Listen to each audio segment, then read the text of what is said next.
Olá pessoal, tudo bem? Me chamo Gabriel, estou aqui com vocês agora para dar continuidade ao nosso mini curso, né, que já vem começando aí há alguns dias. E agora a gente vai dar continuidade com uma parte bastante importante para o nosso curso, né, e para o uso do Arduino, que é o software. E eu vou estar explicando aqui para vocês como é que a gente vai fazer para instalar o software e algumas particularidades dele, né, explicando alguns conceitos e explicando realmente como é que funciona o código dentro do Arduino. Então, primeiramente, vamos lá para o site Arduino, que está aí o link, como vocês podem ver no slide. Também, pessoal, já na página aqui do Arduino, vocês vão clicar nesse link aí, ou copiar o link, e vocês vão parar nessa página aqui. Nessa página, vocês vão vir aqui em Produtos. Clicando em Produtos, vocês vão clicar em Arduino IDE, que é onde vocês vão conseguir aplicar os softwares, né? É o nosso software, né? Vocês vão conseguir colocar o código para ele se comunicar com a máquina, né? O nosso plaquinho de Arduino. Chegando aqui, vocês vão clicar em Downloads e vão escolher o sistema operacional que corresponde à máquina de vocês, né? No meu caso é o Windows 10, vou clicar aqui.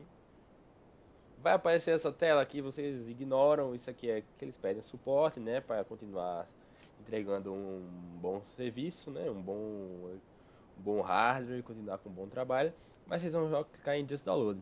Aí se vocês quiserem ficar sabendo por dentro do que acontece, eles têm um jornal semanal, né? Eles dão notícias sobre o Arduino e tal. Não é necessário também, ao clicar em Just Download, seu download já vai começar. Como eu já tenho baixado, eu não vou dar continuidade, né? Mas vocês clicando aqui, ele já vai iniciar novamente e vocês vão instalar da melhor forma. Também, pessoal, voltando aqui para o nosso slide, vocês vão ter aqui a figura mostrando como é que está a IDE Arduino, né? Aí você vai abrir e vai ter a seguinte foto. Você vai ter o sketch, que é onde você vai escrever seu código normalmente. Veja que ele segue o padrão aqui, né? O void setup e o void loop. Que eu vou explicar basicamente como é que funciona para vocês lá na frente.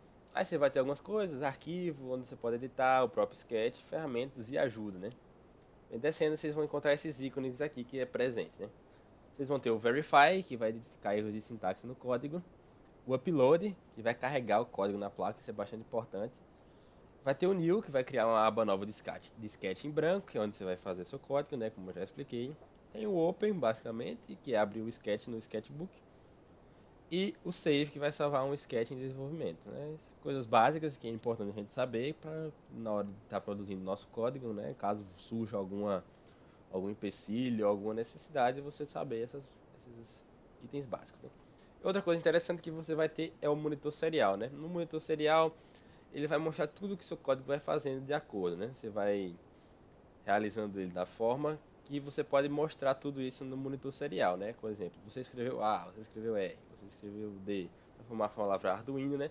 Isso tudo você pode fazer que apareça no monitor serial e é uma ferramenta bastante importante na hora de você estar produzindo seus circuitos, suas ideias, porque isso é realmente uma ajuda bastante importante. Por exemplo, no caso de um sensor, ele vai, se você jogar aqui no seu monitor serial, você vai conseguir enxergar, por exemplo, a distância que ele está de alguma coisa em tempo real. E é algo bastante interessante. E aqui, dando em cima, né, dando sequência, o que é um sketch? E um sketch, como eu já falei, ele é onde a gente vai fazer o nosso código, né, a nossa aba de código. E geralmente para essas peculiaridades, esses hardwares, tipo Arduino, você vai chamar ele de sketch em vez de ser outra coisa, né? Eu chamo de sketch. E qual a diferença para um programa comum? O sketch ele vai ser mais curto, né? Mais enxuto. Você vai mais testar as funcionalidades do Arduino, né? Testar as coisas, tipo sensores, essas coisas. Vai ser algo mais tranquilo comparado a outros programas, né? Que requerem como é que eu posso dizer, uma sintaxe bastante complexa. No Arduino é mais tranquilo, né? No Sketch, algo mais simples, mais fácil de trabalhar. E vocês vão perceber, né? Tem vezes que a gente trabalha com C++, mas de uma forma um pouco mais simplificada. Aí, dando sequência, vamos ter as partes do Sketch, né? Como é que eu já falei, que é o Void Setup e o Void Loop. Bem, no Void Setup, pode-se dizer assim, no setup, né? O código é executado apenas uma vez antes do loop, conhecido também como uma rotina de inicialização. Nele você vai botar, tipo, você vai definir pinos, por exemplo, de alguma coisa, o modo que os pinos vão atuar nesse código que ele vai atuar no loop, principalmente, entre outras coisas. Já no loop, é aí onde está o código principal, que vai ser executado repetidamente, como é já falado aqui no nosso slide, né? Conhecido como rotina de repetição. Lá você vai botar todas as funcionalidades dos seus sensores, por exemplo, como você quer que ele funcione, e que ele continue sempre atualizando, né? Repetido aquele código várias e várias e várias vezes. Pois então, se não fosse no caso, né? Se só ia rodar uma vez e pronto, já era. Graças ao loop você pode fazer de repetidas formas, né? Que é o intuito do Arduino, né? Você poder deixar um programa rodando por muito tempo. Por exemplo, para funcionar um sensor de distância em alguma coisa, tipo ah, uma caixa d'água, por exemplo, que vai atualizando o volume dela de acordo. Você quer que isso rode sempre, vai sempre estar atualizando em tempo real. Dando continuidade, vamos agora para a sintaxe de linguagem C++, né? Que é o que a gente utiliza geralmente. C++, o C, né? Vamos começar com o seguinte, né? A sintaxe do C++ é algo bastante simples, mas é algo que a gente se atrapalha às vezes, geralmente porque tem que ter a prática para você se acostumar com isso, né? Os comandos eles sempre terminam em ponto e vírgula. Sempre que você terminar um comando, você vai ter que botar um ponto e vírgula, caso não vai dar um erro, mas é bem simples de identificar, né? O código é lido de comando por comando, linha por linha, perfeitamente, e as variáveis são tipadas. Ou seja, possui os tipos, né? Por exemplo, temos os tipos int, que são dados relacionados a números inteiros, o float, que é para números reais, com casas decimais, como já está dito aqui, o char, que já é utilizado para letras, números e caracteres especiais, por exemplo, o C cedilha é uma opção, e temos o bool, que são dados com apenas duas possibilidades, né? 1 ou 0, high ou low, né? Isso aqui a gente vai ver mais na frente, vamos dar uma detalhada sobre o high e low, mas é basicamente isso. Tudo isso que eu estou falando, vocês vão perceber na prática, é algo bastante simples de utilizar quando a gente está montando um projeto e vai ser mais esclarecido na cabeça de vocês. Aí aqui a gente tem algumas declarações variáveis, ó, prestem atenção. Aqui temos o int e aqui temos uma variável, por exemplo. Essa variável vai ser números inteiros, né? Como já dito. Aí aqui vamos ter o bool pressionado igual a true, ou seja, ele só pode ser dois valores, high ou low, ou seja, vai ser true ou false. Aqui a gente vai ter o float, que ele quer medir a temperatura, então ele vai precisar de casas decimais, o que é interessante, né? E aqui temos o char, ele vai dar um dado entre parênteses, não, né? Entre aspas, ele vai ter aqui o A, que vai ser salvado como um dado, né? Você tem que usar o char. E aqui vamos ter alguns operadores aritméticos, né? Temos a adição, temos a subtração, multiplicação, divisão e o hash de divisão. Todos esses operadores são bastante conhecidos, né? Na aritmética normal. Temos o asterisco para multiplicação e o hash para porcentagem, né? Que é o signo de porcentagem. Algo bem simples, isso aqui a gente utiliza bastante, vale a pena guardar na memória. Aqui temos outros, né? Que também é bom para fazer as condições que vamos ver futuramente agora na aula. Temos o maior que, maior ou igual, menor que, menor ou igual. O sinal de igualdade, percebam que não é só o igual, você tem que botar dois sinais de iguais. E o diferente é uma exclamação e... Bem, dando continuidade, vamos chegar a alguns operadores lógicos. Temos a i, o ou e o não, né? As portas lógicas, né? Que podemos dizer assim. Temos a porta AND, que é dada por dois R comerciais. A porta OR, que é dada por essas duas barrinhas. E a porta NOT, que é uma exclamação. Basicamente é isso. E agora vamos para as partes de funções, né? Na matemática, né? Define-se como uma relação entre elementos de dois conjuntos, como vocês podem ver aqui. Entretanto, na programação, ela é um bloco repetitivo que pode ser chamada qualquer parte do programa quando for desejado. Por exemplo, aqui vamos ter o tipo de retorno que essa função vai dar, o nome da função e os seus argumentos, né? Percebam que é algo bastante simples. Agora, dando continuidade, vamos chegar nas estruturas de decisão, que é o ponto-chave dos nossos códigos, né? Que é as condições, o if e o else. Bem, o if, né, traduzindo, significa se. É utilizado para executar um bloco de comando somente se a condição for satisfeita, ou seja, retornar verdadeiro. Você pode usar isso diversas vezes. If. Aí chegando um caso que você vai ter o else, né? O se não. Ele vai executar um bloco de caso do if, né? Caso o retorno seja falso, ele vai lá e executa o else, né? Tipo, por exemplo, caso eu tenha uma variável com valor 3, ó, se a variável for igual a 3, eu executo o if. Else, caso não seja, executo o else. Algo bem simples, vamos ver na prática aqui. E temos o else if, é utilizado depois do uso de um if, e executa o código caso a condição anterior tenha retornado falso, né?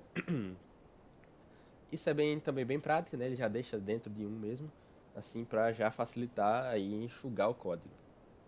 E aqui temos uns exemplos de sintaxe usando o if else. Aqui, ó. First condition is true, ou seja, o número é igual a 2. Aí, caso o número seja maior que 0, aí ele executa essa parte do código. E caso o número seja igual a 0, ele vai executar tudo isso aqui. Como no caso, o número que a gente está usando é 2, ele vai executar essa parte do código aqui, o if, né? Porque ele bateu com a condição. Vamos aqui, ó. Temos o número agora como sendo 0. E caso o número, aqui temos o if, né? Se o número for maior que 0, executa isso aqui. Mas nesse caso não é. Nesse caso vai ser o quê?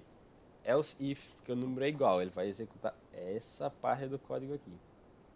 E por fim, vamos ter quando todas as condições são falsas, né? Quando o nosso número ele foi menos 2 agora no exemplo aqui, ele já não vai bater com essa condição do if. Ou seja, ele já é menor que 0. Ou seja, já não bate. Aqui nesse caso também não bate, porque ele é menor que 0, ele não está na igualdade. Ou seja, já não vai executar. Então ele vem para o último caso, né, que é o else, que é o se não. Aí a gente executa isso aqui.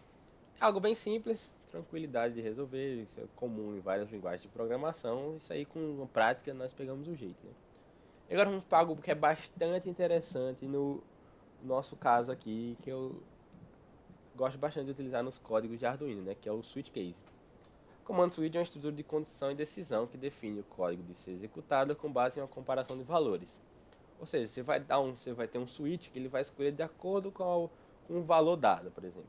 Aí você vai ter vários casos, dependendo. Você vai abrir seu switch, vou passar aqui para vocês terem um exemplo. O switch e uma condição. E os vários casos para essa condição. Ou seja, dentro do switch, você pode dizer que a condição. Por exemplo, vamos dar um exemplo simples aqui. Vamos ter que o caso 1, caso 2 sejam segunda-feira e terça-feira, por exemplo. O resultado do código. Aí nós temos um switch case aqui que vai ser igual a dia. Ou seja, dia é igual a 2. A condição. Então ele vai executar o código do case 2, que ou seja, terça-feira, o valor dado. É algo bastante simples, né? Ele vai escolher entre os diversos casos que ele tem e vai bater de acordo com a condição, né, dada. Aqui, uma estrutura de repetição de bloco permite que um comando seja executado várias vezes até que estabeleça uma condição satisfeita.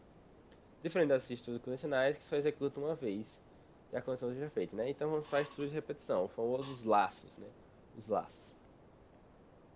O primeiro e o mais utilizado, que eu acredito, seja o while, né? Ele executa uma série de comandos enquanto, como já diz a tradução dele, enquanto a condição for satisfeita, né? Por exemplo, vamos ter um while aqui e uma determinada condição. Ele vai executar esse loop até essa condição ser batida. E você determina o motivo para ela parar, né? Uma condição.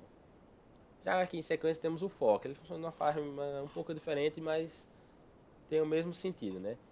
Ele vai executar o bloco de determinadas vezes. E funciona para executar ações repetitivas, né? Perfeito. Ou seja, for vai ser o quê? Você vai montar da seguinte forma, a sintaxe. Você vai botar for, entre parênteses, a variável para contagem, uma condição e o incremento ou decremento, né? Até alcançar o desejado. E dando aqui continuidade, a gente vai para a nossa montagem 2, que vai já ser em outro vídeo.